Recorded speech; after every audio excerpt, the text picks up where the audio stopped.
Welcome back to a Thursday edition of Running Points on ysnlive.com. Ron Potesta with you. If you have tried to figure out where where each team is going to be playing by going to the OHSAA website, good luck with that. The regional brackets are out, and if you go to ohsaa.org and click on football, you'll see regional brackets, Division 1 through 7 in each region. The problem is no one's able to see anything because their website has been down for the last half hour. But we can tell you where Youngstown Ursuline is going to be, and to do that, let's bring in the head football coach of the Ursuline Irish, Dan Reardon. Coach, how are you today, sir? Doing great. How you doing today? I'm doing wonderful. So you guys got word from the OHSAA that indeed you would be one of the teams in your division, D4 Region 13, that would get a bye. Top 7 teams are to get a bye. Coach, where did they have you wind up?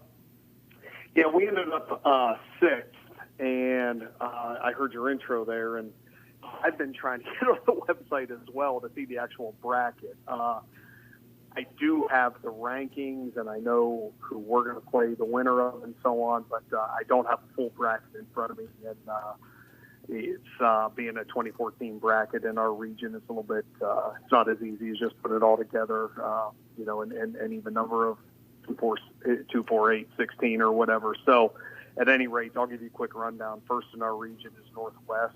Poland is 2, West Branch is 3, Perry 4, Canton South 5, Ursuline is 6. Let's see, some other local teams. Beaver Local is 9, East Liverpool 14, Salem 15, Girard 16, Struthers 18. I think that's all the local guys. I don't think I missed anybody. But so we're going to play, then we are going to play the winner of Fairless and Villa Angela St. Joe's. So yeah, just got one that's been about the past hour, but we're like everybody else trying to crash that website and see exactly where everybody else is and so on. So yeah. And it's frustrating because everyone in the state of Ohio who's a high school football fan, they clearly want to know, hey, what the heck is going on here? Let's find out where our favorite team is going to be playing. And, it's tough. Obviously, it's tough.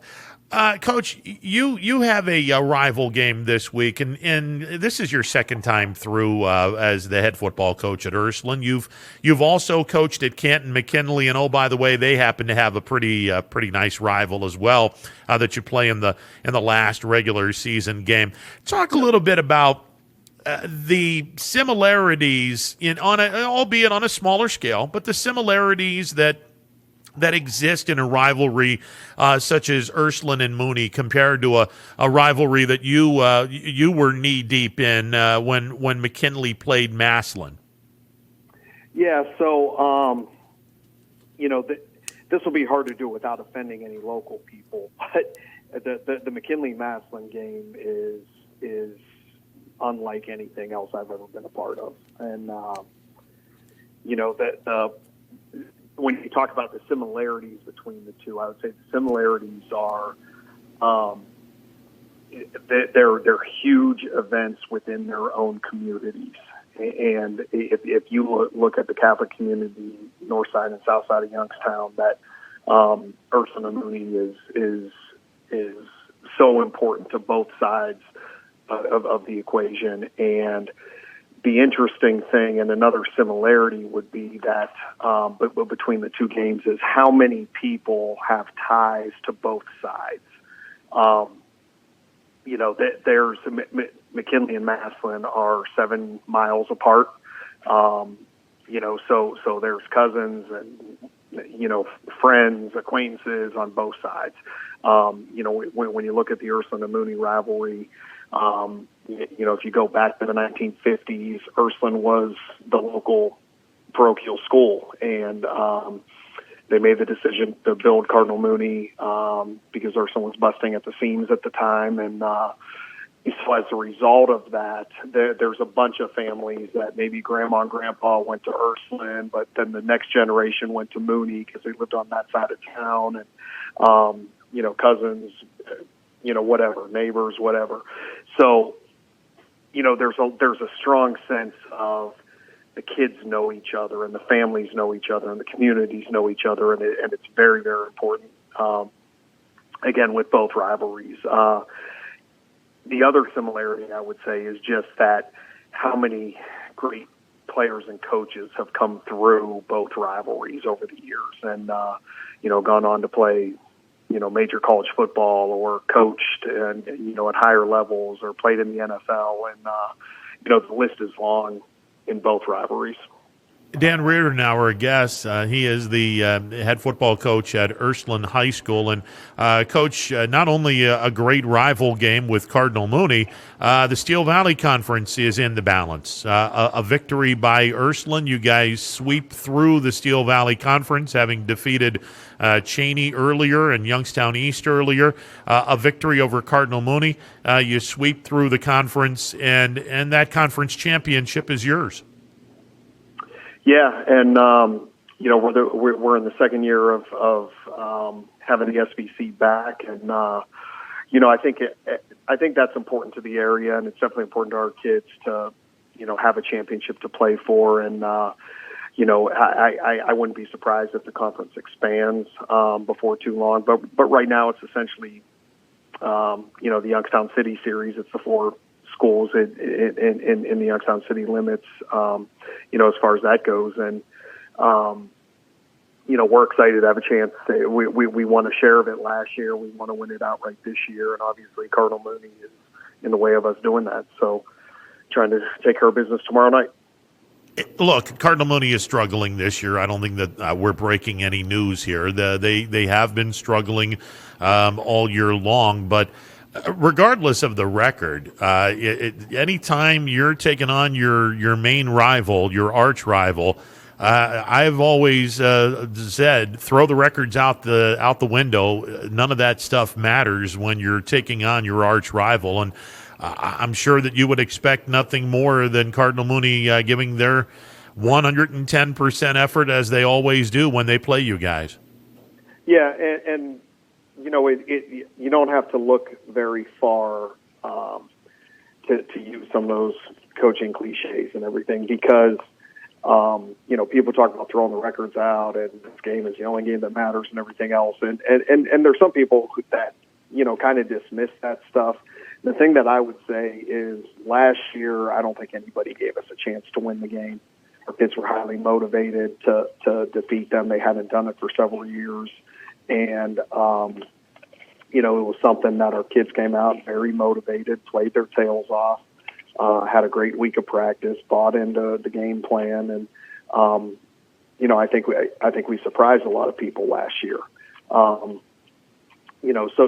Just telling our kids that, I think that has their attention. Our kids know that they were the underdog last year. We talked an awful lot about it. And, we also knew that if we defeated Cardinal Mooney, we would have a completely different taste in our mouth the entire offseason, regardless of what we did in the other games. And, that proved to be true. So, we know that they're going to come in and give us everything they got. And we also know that,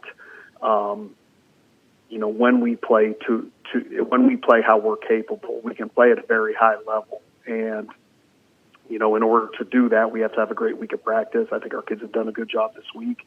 And, if we have to go out tomorrow night and control what we can control, okay, and that's playing at a high level, that's eliminating mental mistakes, that's taking care of the football, all those things that coaches always preach. And if we do that, we feel like we have a great chance to be successful regardless of who we play. But, again, we know we're going to get their best punch, and we know that they're going to come in highly motivated, and, regardless of who's favored on paper. You guys have a solid performance last week. Now, unfortunately, you fell short against Harding 28-24, but a solid performance. And I know that a lot of people will sit back and say this is a bottom line sport. Whether, you can look good, but if you don't win, this is a bottom line sport. I would think that you guys would and should take an awful lot of positive stuff out of the game against Harding last week. Yeah, we, I thought our kids played very, very well, with the exception of the final drive of the game, and we had a couple of untimely penalties, and we got called twice for spearing, and I can't remember in all of my years ever having any spearing called. We got called twice. One was we made it 4th and 25 and gave them an automatic first down, and another time we got it. We hit them for loss and turned it into a 3rd and long situation and gave them an automatic first down. So, you can't take those 2 plays out of the game. They were part of the game, but I thought we played a really good game defensively.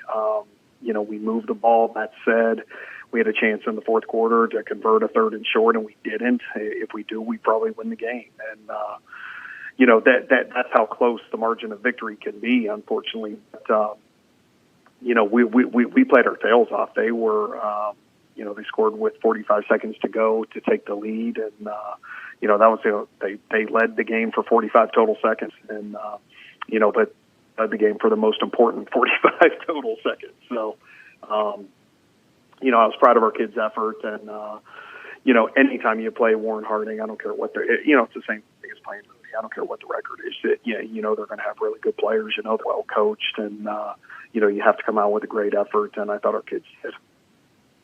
Obviously, the schedule is going to help you guys out tremendously when you start the postseason in a couple of weeks. And again, congratulations on the bye. Before we let you go, clearly, as a Catholic, the series that Ursuline plays against Mooney, the fact that you guys play every single year, how important, and talk about the importance of the game for the Catholic community.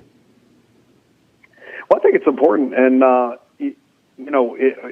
we both have a bunch of feeder schools in the area, and the enrollment has dropped over the years. But I have 2 young kids that go to St. Rose and in Girard, and I can tell you that the halls of St. Rose are excited about tomorrow night. And we got kindergartners sending us cards, and all the way up to 8th graders, and St. Christine's and Holy Family and St. Charles, and all the different great local elementary schools in the diocese. It's a big deal. It's a big deal to both communities. And the thing, I'm a strong believer in Catholic education. All my kids have been through it. I'm fortunate. I currently have a senior son on our team, and he's able to. He was going to an elementary school, and really, aside from the couple of years we were over in Canton, attended parochial school his entire life, and I'm a believer in it, and it goes above and beyond what football or basketball or baseball. It's a lot deeper than that. Knowing that the area has taken a significant hit population-wise, I believe somewhere in the vicinity of 60+% of the people in the Mahoning Valley, Youngstown City particular, have vacated the area since Black Monday, when the steel mills effectively shut down. Do you see a point in time in our lifetime where what I would consider to be the unthinkable actually happened, and we only have one Catholic school in the city of Youngstown? Well, people, I can go back to 2004 when I was hired at Ursuline the first time around. I mean, that was, I'm aging myself a little bit, but in 2004, people were talking about, just watch, within 3 or 4 years, you two are going to merge. And you know what? You fast forward to this year, and both schools still have roughly the same enrollment. We're slightly up from 2004. They're maybe a little bit lower than 2004, but if you average the two together, I'd say we're probably within 5 or 8% of what the enrollment was in 2004. And I'm not going to say it never will happen, but I know that both groups are very, very loyal to their to their side of town, to their building, and everything else. And again, it's hard to predict what's going to happen in 5, 10, 20 years. But I've been hearing for an awful long time we're getting ready to merge with Mooney, and I've yet to see or hear of any conversation that's been taking place about that, in a formal setting, other than over a beverage at the local establishment. You know what I mean? And so it's I think it's fun to talk about and everything, but I don't see it happening anytime soon. Hey, Coach, best of luck to you tomorrow night against Cardinal Mooney, and congratulations again on the bye for week number 7. Thanks, Ron. I appreciate you. Thanks for having me on. You got it, sir. Dan Reardon, the head football coach of the Ursuline Irish.